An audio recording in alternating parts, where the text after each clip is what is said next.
रस्त्यात वनवा. चला तर मग बघूया आजच्या ब्लॉगमध्ये काय झालं असेल नक्की. जय शिवराय सगळ्यांना. काल आपण पाहिलं की आम्ही बालेकिल्ल्याच्या मुखापर्यंत पोहोचलो, म्हणजे मेन दरवाजापाशी पोहोचलो आणि तिथून आम्ही बालेकिल्ला चढायला सुरुवात केली. तिथं पोहोचल्यानंतर आम्ही थोडीफार विश्रांती केली आणि तिथून वरती गेलो. आम्ही राजवाडा पाहिला. राजवाड्यासमोरच सदर होती. सदर पाहिली आणि तिथून आम्हाला दिसत होते सिंहगड, तोरणा आणि रायगड. स्वराज्याची राजधानी पाहून मन तृप्त झालं.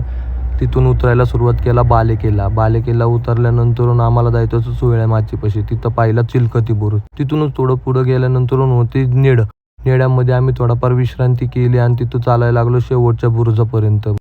हा बुरुज सुवेळा माचीचा शेवटचा बुरुज असून तिथून राजगडचा बालेकिल्ला एक नंबर दिसत होता. आणि तिथून थोडंफार चालत चालत आम्ही पुढे निघालो संजीवनी माचीकडे. संजीवनी माची या राजगडाच्या दुसऱ्या टोकाला असून तिथून आम्ही पोहोचलो आणि एक नंबर असं दृश्य दिसलं आणि मनच तृप्त झालं. आणि तिथून आम्ही गेलो शेवटच्या बुरुजाला संजीवनी माचीच्या. तिथं जाता आता आम्हाला पाण्याचे टाके लागले. पाण्याचे टाके पाहून आम्ही शेवटच्या बुरुजाला पोहोचलो आणि तिथं जरा वेळ आराम केला आणि दुहेरी तटबंदी बघायला सुरुवात केली. तिथं आम्ही गेलो की असं वाटलं दुसरंच कुठंतरी आलो. संपूर्ण गड पाहून आम्हाला असं लक्षात आलं की खाली पण जायला हवं आता, कारण की खूप उशीर झाला होता. नंतरून गड उतरायला सुरुवात केली आणि आम्ही खाली पोहोचल्यानंतर आम्ही निघालो पुण्याच्या दिशेने. जाता आता रस्त्यात आम्हाला वनवा दिसला आणि शिवापूरच्या इथं असं सुंदर असं मंदिर दिसलं आणि ते मंदिर पाहून आम्ही घरी गेलो.